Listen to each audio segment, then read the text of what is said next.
Hello, my friends. Hello, and welcome once again to Stately Fawn Manor, where Roger and I have returned for my reading report. It normally would be a weekend reading report, but it's no longer the weekend. It's Monday. I'm here a day late and $1 short. You know, things happen, but here I am, late with my reading report, where I will talk about all the stuff I read last week. I'll talk about the stuff I read last week. Last week was incredibly busy. I forget how busy things are this time of year. Seems like no matter what you do, things just get out of hand. But here I am to talk about what I did read, and I did read some stuff. So for the everlasting 500 book challenge, I only finished one book actually, which was book number 206. Which was Typee by Herman Melville, which was Herman Melville's first novel, which was based on his own experiences on the Marquesas Islands, where he deserted the whaling vessel that he was on. And originally, when this book was published, it was published as a nonfiction account of his experiences. So the main character in this book is Herman Melville. And he was on a whaling vessel that had been out for a long, long time. Much too long. This whaling vessel was out there, and it was short on all supplies, and the captain didn't seem to show any signs of ever wanting to bring the whaling vessel back. So Herman Melville knew he could be on this whaling vessel for years and years because he signed up for the duration. But things were not going well on the vessel.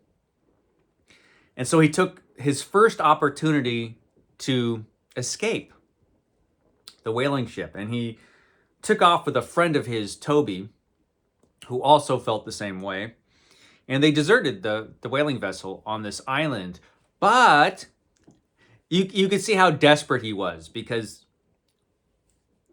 you know, this was an island. There were some French there, but otherwise it was just natives on the island, and they would have to wait till another ship showed up that would take them off the island. And they knew something about the island when they took off.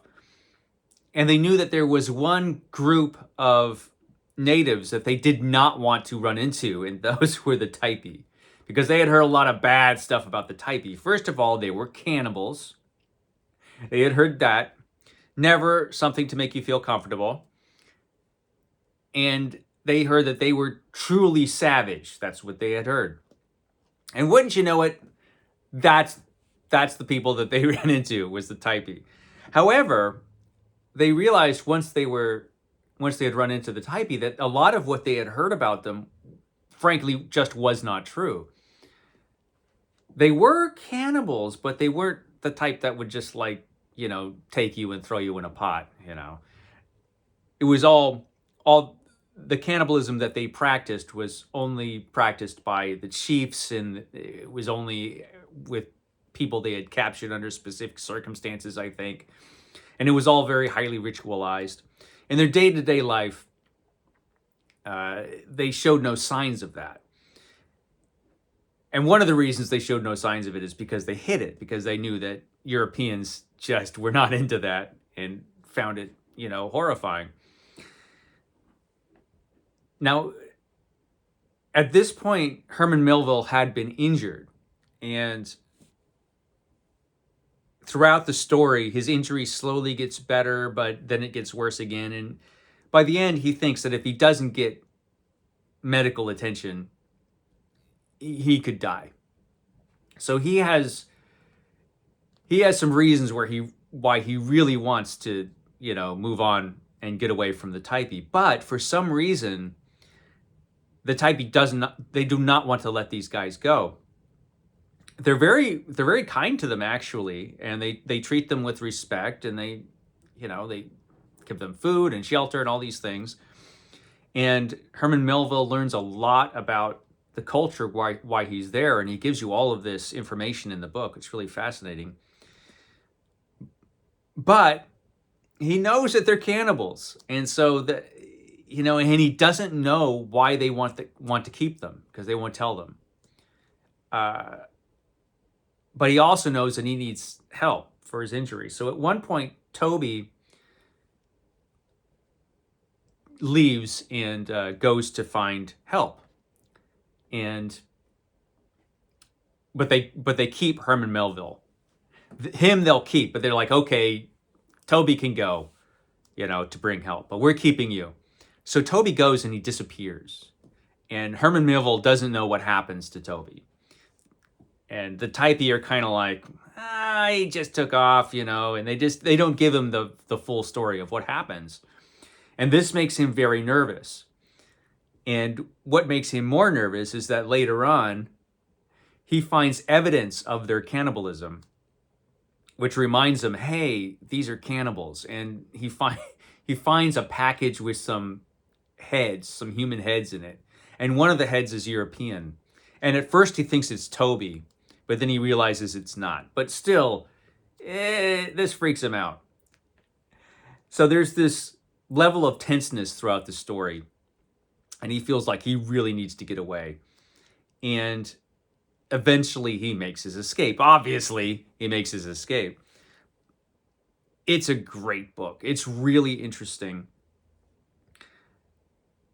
And really, it has some really tense moments. It has some fascinating moments. He does the thing that he does later in Moby Dick, where he will have digressions where he will just talk about the life and the world that the Typee live in.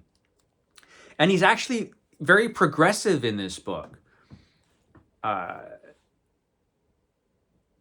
He talks about, he's not a big fan of missionaries.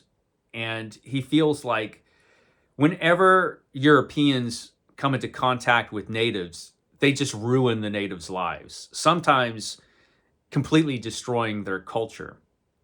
And he sees this very clearly. So he's very critical of missionaries and the contact that Europeans have had with natives. And he sees the good in the Typee culture. He sees that actually these people are actually happier than the people I knew back home. And, should we really be calling these people savages when you consider some of the things that we've done? I mean, he sees all of this very clearly, and he comments about it, and he talks about it, which I don't think was, this kind of criticism, I don't think was talked about too much back then. And in fact, not all editions of Typee are the same, because there was the book was censored in certain editions, and a lot of that stuff was taken out. And some of those editions are in the public domain. So as it turns out, you kind of have to be careful about which edition you read. You probably want to go actually with an edition like this one, Library of America or Penguin or something like that, where they will reprint his original edition. I don't know which edition is up on Project Gutenberg, because I know some of the free editions you can get are the edited versions. So there is that, which I found out in the course of reading this and reading about this.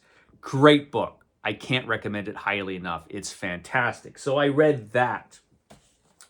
And now, because it's Christmas, the holiday season, it's time to get back to H.P. Lovecraft. And right now I'm reading the second volume in the Ver Aurum edition of H.P. Lovecraft, which was put out by Hippocampus Press. It's my favorite edition of H.P. Lovecraft. So this is volume 2, 1926 to 1930, and this has the really, really good stuff, or this is the point where H.P. Lovecraft starts to get really, really good. I mean, his stories in the last volume were pretty great, actually. But, this is where we get Call of Cthulhu and some of the other very famous stories. And I'm in the middle of Call of Cthulhu right now, which is proper for the holiday season. There is an event on Christmas where you are to read H.P. Lovecraft, Cthulhu Christmas. And so, yeah, I will be doing that, obviously. I will not be done with this in a couple days. And it's been fun reading H.P. Lovecraft again. It's been a number of years since I've read the whole of Lovecraft. And one thing, there are a couple stories in here, his novels, The Case of Charles Dexter Ward and The Dream Quest of Unknown Kadath. And I mistakenly said that they were pretty much just left as first drafts and then just left in a drawer someplace. But as S.T. Joshi says in the introduction, I will correct myself from last week, it says, Lovecraft's two short novels, The Dream Quest of Unknown Kadath and The Case of Charles Dexter Ward, lay unpublished at the time of his death. He made no effort to prepare these texts for publication, although R.H. Barlow prepared partial typescripts of them, both of which contain slight revisions and corrections by Lovecraft. It would, however, be inaccurate to say that these stories are mere first drafts. The extent to which Lovecraft revised them in the course of composition bespeaks considerable care in matters of structure and style. Dream Quest is slightly less revised than Ward, true to its nature as a practice novel. So there. Both of those stories are fantastic. I think Dream Quest is underrated as a fantasy novel, and Charles Dexter Ward is excellent. So a lot of good stuff in this volume. And yeah, so there's that. I'm reading this right now, and then I've got the third volume, and so this will take me definitely, into January. So reading this right now, also reading some other stuff. Of course, I am reading every issue of the Fantastic Four from the first run of the Fantastic Four, which ran from 1961 to 1996. And I finished this. This is The Crusaders Syndrome, Volume 9 in the Epic Collection series, which collects Fantastic Four 147 to 167 and Giant Size Fantastic Four 2 to 4. And this is excellent. So I did have some slight criticisms of Jerry Conway as a writer. He wrote the stories that are in the front half of this book, basically. And that did include one of the worst issues of the Fantastic Four I've ever read. But then Roy Thomas takes over the book, and those Roy Thomas issues are excellent. And I have to say, the artwork is pretty fantastic throughout the whole of this period. Fantastic Four, through the 60s and the 1970s, had some pretty great artwork. Rich Buckler takes over as the artist. And then by the end of this book, let me see, is this the first issue there? Maybe not. By the end of this book, we get artwork by George Perez, the legendary George Perez, who is just one of the greatest artists ever. And he does do a great job on the fantastic 1970s absurd fashions. There's Johnny Storm looking very 1970s. But yeah, the artwork in this is pretty great. And so yeah, Fantastic Four, man. Throughout the 60s and 70s, the artwork was excellent. And this was fantastic. I really enjoyed this. Aptly fantastic. And so now I've moved on to this, Volume 10, which has stories from 1976 to 1978. Counter-Earth Must Die, which has more Perez artwork. And also John Buscema returns to the book, it looks like. And we have Sal Buscema, and we have and I think Rich Buckler comes back. Does he? I don't know, but I haven't read all of these yet. Yeah, a lot of John Buscema in this book, and he's one of my favorite artists of all time. So it looks like Fantastic Four continues to be great. So I'm reading every issue, and one problem is that this Volume 10, the Epic Collections are not published chronologically, and so there's a big gap in the Epic Collections. Following this, there's a gap of what amounts to 6 Epic Collections before we get, I think, Volume 17. And so I'm going to have to be reading a lot of Fantastic Four on the tablet. I have Marvel Masterworks that cover that period, but I have them all digitally, which is not my favorite way to read comic books, but, you got to read them any way you can. I do have a number of those issues in omnibus volumes because I have the John Byrne Fantastic Four omnibus volumes. There were 2 of those. So I will continue with the Fantastic Four. It's been awesome. I also am reading the DC Finest volumes, and I finished this one. This is Wonder Woman, Origins and Omens. It does not count for the 500 book challenge because these don't count, the DC Finest volumes, but it's excellent. I can see why this is such a popular run. This was the Gail Simone run on Wonder Woman, and it was excellent. Which is exactly what I had heard about it, so I shouldn't be surprised. But I kind of was actually surprised by how good this was. So I should read more Wonder Woman, I think, and this was great. So the next volume, did I not bring it out here? Hold on. Yeah, I left it in the other room. The next volume is this one. I think this one came out before the Flash volume. So many of these have come out that I kind of lost track. But the next one I think is this one, Justice League of America, The Bridge Between Earths, which has stories from 1966 to 1969. So Silver Age stories written by Gardner Fox. And so this is the next one that comes out. And this starts with issue what? 45, Justice League of America 45. But I thought, you know what?